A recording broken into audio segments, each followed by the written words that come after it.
অন্নপূর্ণা ভান্ডারের টাকা কোথায়? রাজ্য জুড়ে মহিলাদের বিক্ষোভ, কোথাও বিডিও অফিস ঘেরাও, কোথাও রেল অবরোধ। পশ্চিমবঙ্গের একাধিক জেলায় এবার অন্নপূর্ণা ভান্ডারের টাকা না পাওয়াকে কেন্দ্র করে তীব্র ক্ষোভে ফেটে পড়লেন মহিলারা। কোথাও রাস্তা অবরোধ, কোথাও বিডিও অফিস ঘেরাও, আবার কোথাও সেই বিক্ষোভ গিয়ে পৌঁছেছে রেল লাইন পর্যন্ত। বিরাটিতে মহিলাদের রেল লাইন অবরোধের জেরে 1 ঘন্টারও বেশি সময় ট্রেন চলাচল ব্যাহত হয়েছে বলে রিপোর্ট এসেছে। কিন্তু প্রশ্ন উঠছে, অন্নপূর্ণা ভান্ডারের টাকা নিয়ে এত বড় ক্ষোভ কেন? নতুন অন্নপূর্ণা যোজনায় যোগ্য মহিলাদের মাসে 3000 টাকা দেওয়ার কথা ঘোষণা করা হয়েছিল। সরকারি নোটিফিকেশন অনুযায়ী আগে লক্ষ্মীর ভান্ডারের উপভোক্তাদেরও নির্দিষ্ট শর্ত সাপেক্ষে নতুন প্রকল্পে স্থানান্তরের কথা ছিল।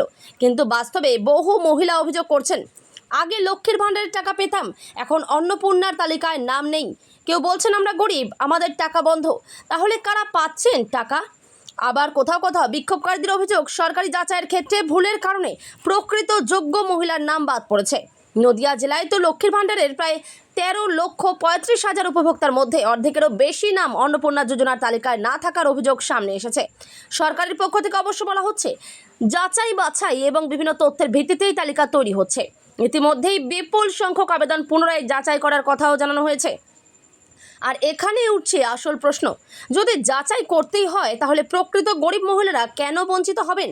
যারা সত্যিই এই টাকার উপর নির্ভর করে সংসার চালানোর আশা করেছিলেন, তাদের অ্যাকাউন্টে টাকা না ঢুকলে দায় কার? আর যদি কোথাও ভুল তথ্যের কারণে অযোগ্য ব্যক্তি সুবিধা পেয়ে থাকেন, তাহলে সেই ভুলের তদন্তই বা হবে কিভাবে? একদিকে 3000 টাকার প্রতিশ্রুতি, অন্যদিকে টাকা না পাওয়া নিয়ে রাস্তায় নেমেছেন মহিলারা। ফলে প্রশ্ন উঠছে, প্রতিশ্রুতি কি শুধু ঘোষণাতেই থাকবে, নাকি প্রত্যেক যোগ্য মহিলার অ্যাকাউন্টে পৌঁছবে অন্নপূর্ণার টাকা?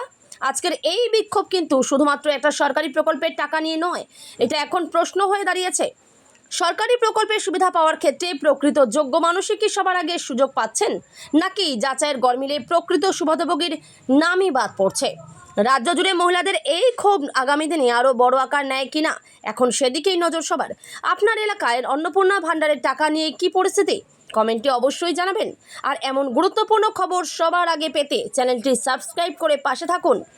আমরা কি কুকুর নাকি? বারবার আসবো, বারবার যাবো, আমাদের কাজ করবো তাই নাকি? না ঢুকছে না কেন? বিজেপিকে দিয়েছি আমরা পাল্টা না, তোমরা পাল্টাইছি আমরা ভোট তো দিয়ে দিছি, বিজেপি করে বিজেপির ভোট তো দিয়ে দিছি।